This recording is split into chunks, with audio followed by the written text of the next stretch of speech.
Once again, welcome to the podcast, this Roachel, Teaa, and Slizwaq podcast. Welcome back if you're returning. Shout out to all the new people just showing up, just finding out about us. Today, we're going to be talking about rules of smoking with friends. And this isn't a comprehensive list. And we definitely want you to, if we leave something out, we want you to comment down below what you think are some rules of smoking with friends. So, meanwhile, Roachel, let's get into it. So I think the topic that we're going to be covering is mostly the do's and don'ts of smoking with friends. There's a lot of different ways that you can approach this. And like we said, comment your 2 cents below, because you could be talking about, are you hosting a smoking with friends? Are you going to smoking with friends? Are you supplying when you're smoking with friends? There's a lot of different ways that you can approach this. But what I've done is I've just compiled a list of my top 5, I would say, do's and don'ts of smoking with friends. And I'm curious to see what you've come up with as far as your topics and what you think your top 5 are. Sweet. I've also compiled a list. And just like you said, smoking with friends is a broad topic. But we just want to. I just made a list of some of the things that I think are the basics. And by the way, today I'm smoking on Bruce Banner and I'm smoking out of my puff piston. Very nice. I have my Sea Dragon piece and I am still smoking on those orange cookies. Let's see how long she can keep it going. If you've been a fan of the channel for a minute, you know that this has been the mountain of orange cookies. And I'm not complaining. I'm not ungrateful, because it's some bomb fire weed that my brother-in-law grew and he sent to me. So you can't complain about that price. You can't complain about the product.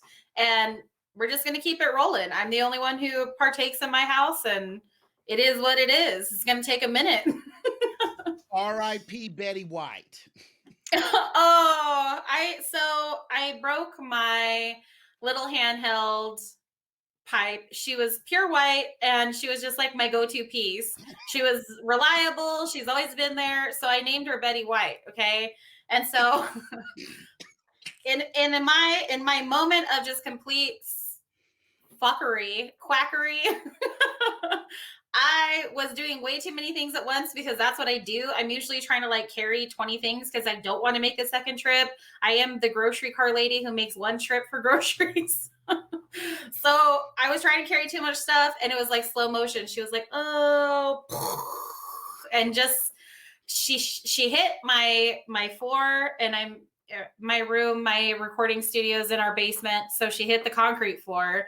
And after that, I looked and I was like, oh, I see. She was basically just broken too. Maybe repairable, but there was a lot of shatter that came off of it, a lot of shards. So I doubt it. So now, because of the Betty White, Keith Richards, Highlander saga, my replacement pipe is going to be named Keith Richards. Because there can only be one. But if you guys have any suggestions on a pipe that looks like you could call it Keith Richards, because that's been the problem now. I think Keith Richards, and I think black, brown, and cigarettes. Is that just me? So I don't want a black, brown pipe. That's not cute. It's not a good look. I don't know. Yeah. I don't know how to name a pipe Keith Richards without it being a Keith Richards vibe. You know what I mean? So it's a journey. I need a reliable replacement that's going to last forever, because that's what Betty White was until, I brought her to her untimely end. Side note that's unrelated to anything we've talked about. Put a carpet in your cement floor room. Yeah, Betty White is ahead in the Vegas odds of who will live the longest out of Keith Richards and Betty White. Dude, I love it. I love that so much. I think it's hilarious. I'm super sad to have lost my piece, because she was so easy to clean. It was just grab it, great bowl size, go. Ugh. Anyways. Good stuff. Anyways. You want to go with your number 1? So I think my number 1 is be prepared to share. Hells yeah. Hells yeah. I think Sharing is that, caring. well, sharing is caring, but also like if you spend your own cash, you're not a grower, you don't have connections, you don't get discounts, don't bring your fire to the party. Because if you bring something, you pull it out to smoke, odds are good somebody's going to want to join you at some point in time, especially with how legalization is going these days. I mean, if you're smoking medicinally, obviously you're going to have different stuff that suits you personally. And it's okay to say that to people. But I think that like the number one is be prepared to share, and you don't have to bring fire unless you're trying to prove something to somebody else, because weed is weed at the end of the day. Obviously there's differences, but when it comes to sharing and caring, I mean, just be prepared to share. I totally hear that. That's you know, and that brings one of the best things about smoking with friends. And it's just that you're gonna get in there, it's gonna be a relaxing environment. I've never had a fight break out with people that It are de- smoking. that depends on what kind of party you're at, because it could be blended. Blended, yes. If it's all just smokers, absolutely not. There's going to be mad potato chips consumed. There's going to be mad freaking mouth-watering refreshment. And that brings me to my first one.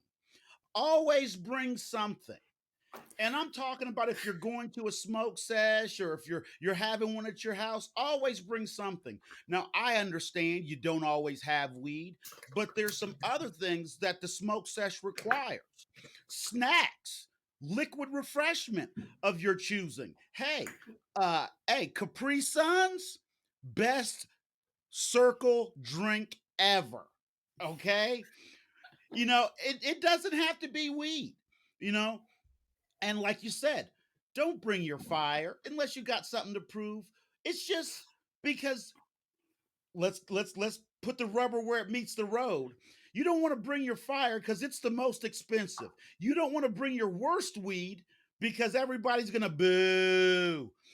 Bring some solid mid grade that's freaking super stony, unless it's a freaking showdown. We're like, bring your stoniest stuff, you Yeah, know? unless it's that kind of party where there's everybody's bringing fire, it's intentional, it's something that you do, that's all you have. I mean, bring your fire. But for the most part, people are going to be pretty chill and okay with mid grade. Doesn't have to be Yeah. the best, doesn't have to be the worst, or shouldn't be the worst if you care about your friends. Yeah, and my favorite thing that I hear online is, dude, we smoke blunts all day. That is some absolute garbage weed if you're smoking blunts all day. Unless you're Willie Nelson or Snoop Dogg. Yeah, it's like unless you're some millionaire, those blunts you're smoking all day, they're not bomb. You're not smoking daggone top grade weed all day. Cause let me tell you, as a person that smokes probably more than average, 9 times out of 10, I'm smoking mid grade because I don't need to be that high all day. I need a little. I need to be a little bit high, but not that high. I think that there's really a limit that you hit too when you're just smoking. If you're doing edibles, absolutely, I feel like you can add on to it, but it's because it's a different metabolization. Yeah, So I think that like once you start smoking, like there's a point where you stop getting higher. Like that's as high as you're going to go right now, unless you're just going to pass out. And then what's the yeah. point? And you know what? A trick that I use is the further I go in the day, the lower grade of weed that I smoke. Interesting. And it's a cost saving thing. If I Hmm. got some freaking low grade, I'll roll up a joint of it for about 2 o'clock when because I have an issue. I'm already high, but I'm gonna keep smoking. So I'll roll up a joint of that freaking low grade and be like, yeah, this is great. I'm loving it. It's just like when stuff starts to taste good, like pickles and Nutella. Like you're not really there anymore, my friend. Yeah, that's okay. FYI, I have never had pickles and Nutella, and I'm not trying to go there. That mad props to the people that eat Nutella. That's all I'm You gonna don't like say. Nutella at all? It's not the I've pickles in never the had it. Nutella, it's the Nutella? Oh. The visual is just breaks me down all the time because I'm a 12-year-old kid at heart, and it's like, oh, That's so random. That's hilarious. You don't like Nutella because you've never tried it, and you're not gonna because it's dookie. yes, it's like 80085 on my calculator. Whenever I see that, I laugh. That's hilarious because it's literally just, it's almost like permanent melted chocolate, except it's Yes, hazelnut. So it's a little bit nutty, which is bomb because that's why you love Reese's because it's chocolate and peanut butter. but I've seen people eat it. Oh, it breaks me down. I should be more adult than that, but it breaks me down. It breaks I me down. use I like using Nutella to spread onto the graham crackers and then put the marshmallow on top and do s'mores that way. Okay. Well, just sometimes they have it at the corners of their mouth. It's Not because great. you watch it's because you watch Two Girls One Cup, isn't it? Yeah, yes. Absolutely. Absolutely. Okay. Getting That's on funny to too that it's funny that yours is bring like something. Mine was specifically bring snacks if you're going. If you're hosting, obviously you want to already have snacks there. I feel like snacks are just important because there's nothing worse than wanting something to munch on and then getting the cravings, like getting the munchies and you're like, I need to go to Taco Bell right now. No, don't drive. We got don't snacks. drive. It's good. And you know what? That quick Taco Bell, you're gonna pay for that later. So Always paying my for num sure. my number two, and tell me what you think about this. This is just my personal preference, and it's been reinforced here in the last 18 months. If you're sick, bring your own pipe or stay home. And what I mean is, stay home if you have any type of contagious thing that can be spread, stay home.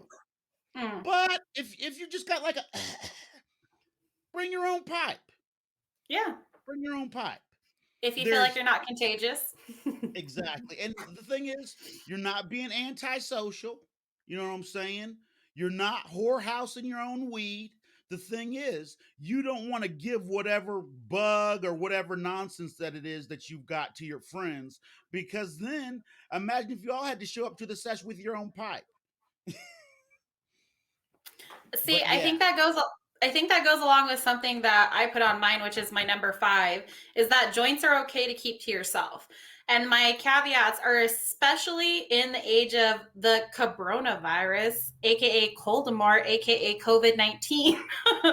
It's okay to not want to puff pass in that instance in this era that we're living in. It's okay if you do not want to puff pass. It's okay to not be a part of the circle.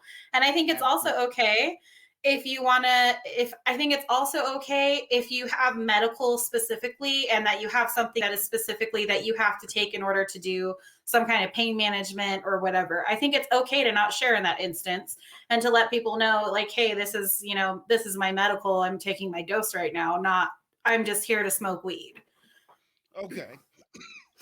That's probably a controversial topic because I'm sure a lot of people use it medicinally, but I feel like if somebody specifically has medicinal and wants to use that specific strain because it works best for them, I think it should be okay to be like, no, if it's not offered, don't ask. I hear you. Definitely, definitely. Because, you know, uh, a lot of people think of marijuana as aspirin, but it's really not when you get into the medical realm.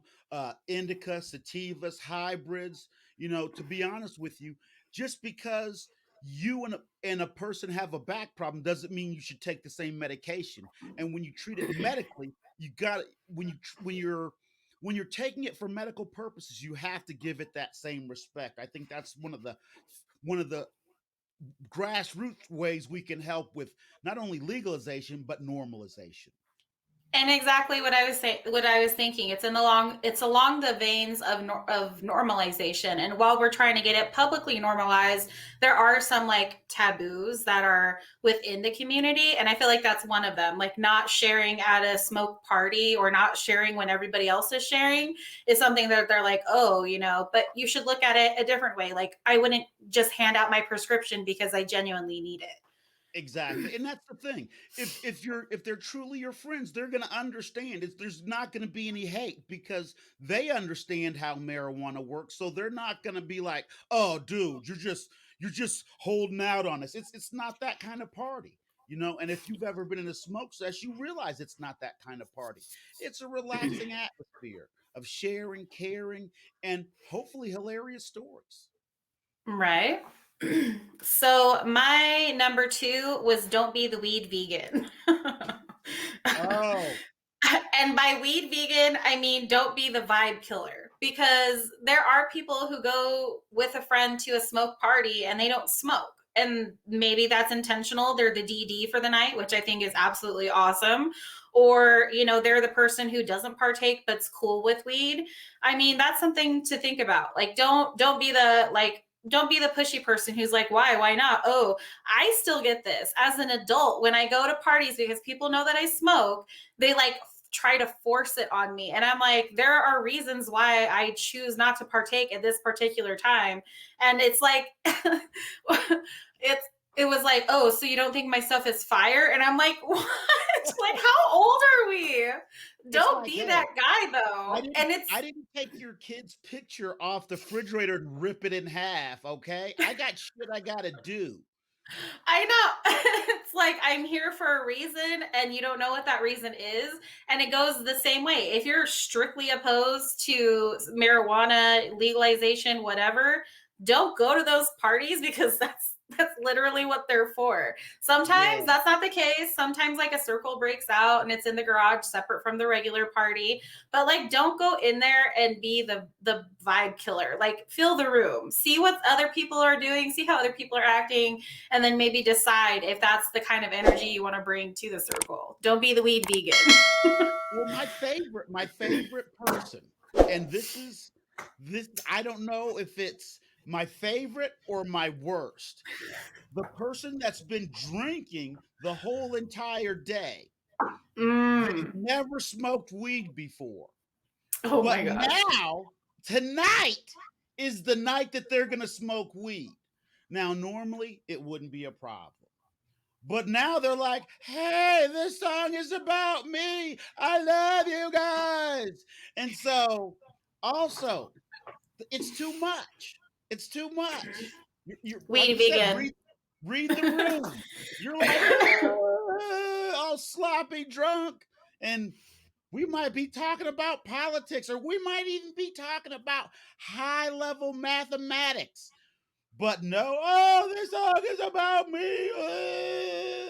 It's The emo side of drinking and then mixing it with weed, which makes you vulnerable. I feel that. yeah, it's like, hey, I know you want to have a baby with them. Back off. Oh my gosh, the confessions. I can't stand that at regular parties. I can't. I don't want to be that guy and I don't want to know that guy. I don't want to listen to that guy. I love it. That's part of the reason why I go to parties. First off, if I have 2 beers, totally done. So I'll just smoke weed in the corner and be like, then I'll get all the tea. I'll be like, oh, you say you're having his baby, but his wife's right over there? Very interesting. You're a people watcher by nature though. I love it. That's because people are awesome at their best, at their worst. There is no other animal or thing on the planet that does things for no reason. See, I'm a doer. I go to parties because I want to like play a game or see the people or participate in a thing. Like I don't go there because I want to watch people. I go there Oh, to do the people I things. want to do all those things. But meanwhile, observe.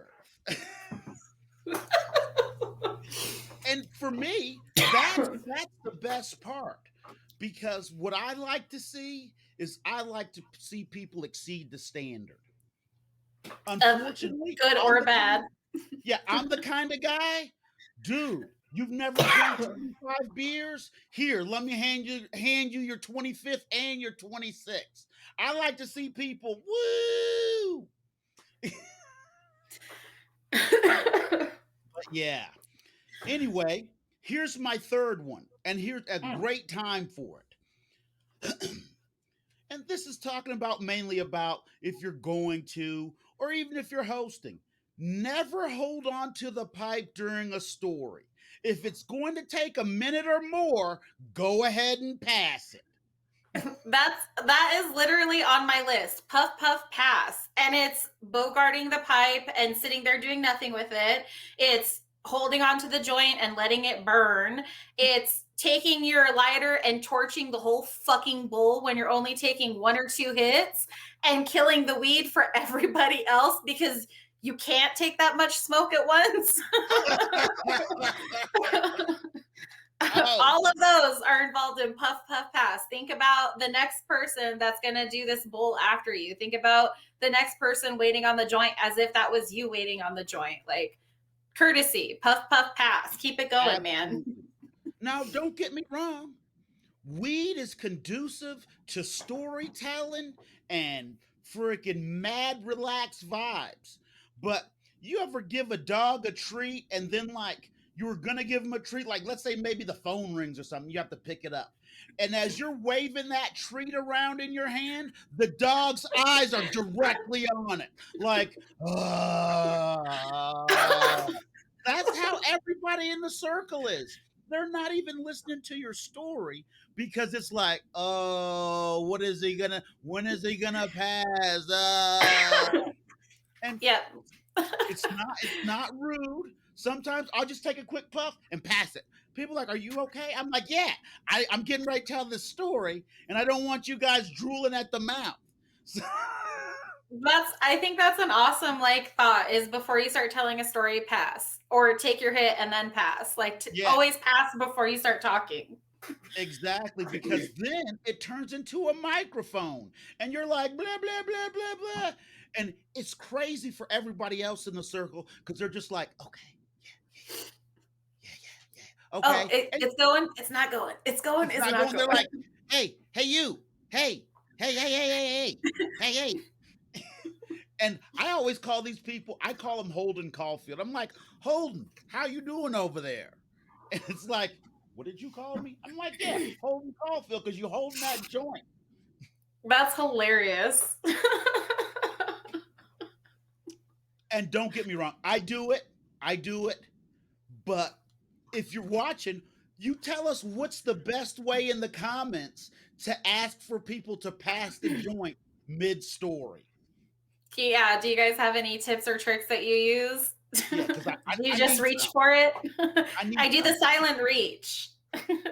I'll tell you a secret. I smoke with a lot of people that are 55 plus, and they got mad stories.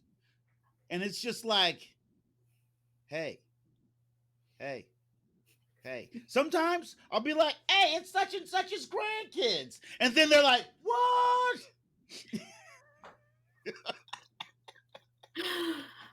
I don't mind stories, but yeah, puff puff pass. Oh Puff man. puff pass. Oh, so what you got next going on there? I'm cleared out. I've got Your number one, because we had a couple of doubles. yeah, Our lists intersected. and see that's good. That's good. And if you have any things that we missed over or anything that you do or that irritates you in the circle, drop it down in the comments. I have number 4, and this is crucial. I don't know why this wasn't my number 1, but try to use a clean piece. If necessary, Oh, stop. Go and clean that piece out. Everybody won't mind waiting. I don't want to smoke your 12-year-old resin, okay? Because whatever dang. weed you brought, it's going to ruin the whole entire taste. It's just a courtesy. It's like, hey, when people come over, have enough toilet paper. It's kind of along the lines of that. You know what I'm saying? So it's something that people really don't think about, but I don't want to smoke your 12-year-old resin. And plus, you don't want people to know that you have dirty ass, nasty, grimy pipes either.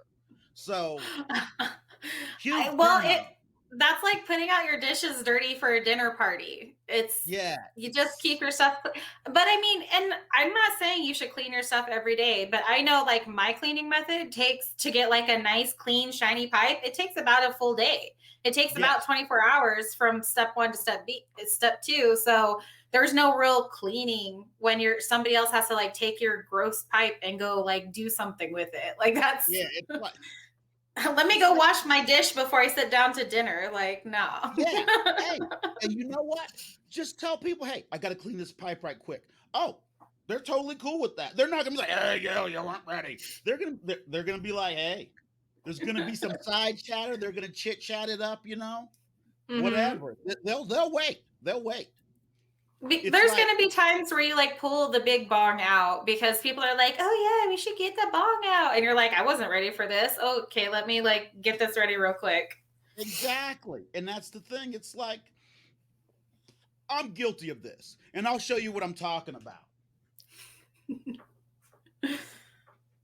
Some of my big pieces that I like to smoke out of, that hmm absolutely not. If you came over to my house, we wouldn't be able to smoke out of that. Right. You know? That's And going the to thing take a is, minute. That's not a yeah, quick clean. and the thing is, I like a clean pipe. Every time I get a new strain or a new different kind of weed, I always grab a clean pipe. And hmm I've been fortunate enough to have owned a glass store in the past where we have a lot of glass pipes. And the thing is, first off, I didn't pay retail price for them because I would never have this many pipes, and I never, it's more like, hey, we had to order pipes come in. This one's nice. I'll take that one.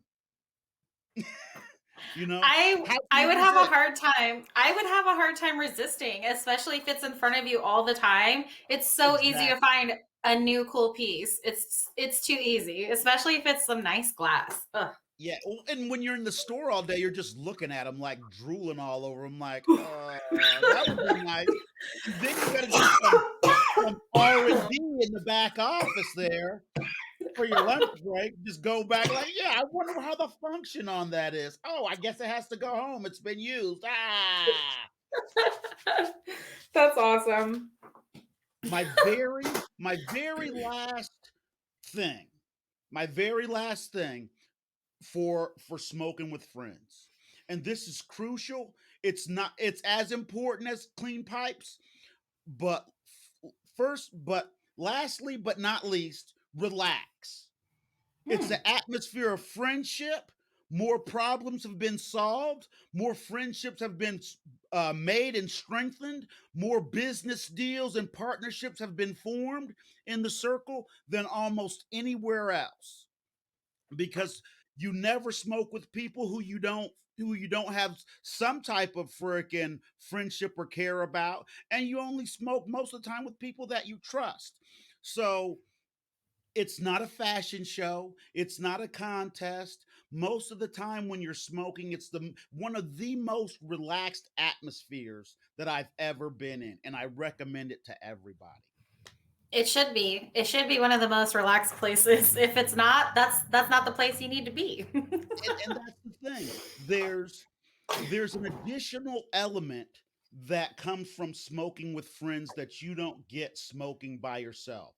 It's not, you can smoke by yourself and get high or medicate and everything, and that's great, but that that friendship or kinship that you have when you're smoking with people that you care about and that are important to you, that brings it up to a next level. And to a certain, for me at least, it brings us an additional amount of relaxation. Nice. I get that. Relax. I like that. It is, it's because a lot of people have anxiety. They have anxiety because of large groups of people. They have anxiety for whatever reason. And to a certain extent, smoking weed is what helps them. I get that. I get that. And this is mainly for those people. You're going somewhere where you're going to be with people that you care about and people that care about you, and you're just there to relax. Feel the medication coming over you. Oh, that's great. It's probably for in my experience, there is no other anxiety medication that has, with the most positive side effects, that's quote unquote on the market. You know what I'm saying? There's, it's not going to harm your kidneys. You're not going to be able to donate your organs because you smoke weed. No, I don't think so. Zoloft, all this other BS, it's going to kill you in the long run. You're going to be super relaxed while it does it, but it's going to kill you in the long run. I don't even think that you get relaxed with anxiety medication like that. The prescriptions are so nutty, and then there's the thought that everyone who gets on a specific type of anxiety medication ends up having like suicidal thoughts and or going through with said suicide. So, I mean, Yeah. it's mind-boggling to me that because it pops up on a federal test, the side effects are not long-term. You know what I mean? I could go on. That one specifically hits home for me because my husband has anxiety, and when he was taking CBD, he was doing phenomenally. He was able to like hold back, still kind of experience the thing, but deal with it, which I feel Yeah. is healthier mentally long term. Being able Yeah. to deal with your anxiety in some way. I just, I it love drives your me boy. crazy. I love your boy. I love my boy too, and I don't want him to turn into a walking zombie. I don't want all of the anecdotal like consistencies where people say I started taking it for this specifically, and then here's how I felt for the rest of the time while I was taking it. And it's some people, if they overdose, they start having seizures for life. If they get Yeah. off this medication, they can have seizures for life, and that's Yeah. because of an overdose. And a lot of people with these anxiety medications tend to overdose because they're addictive.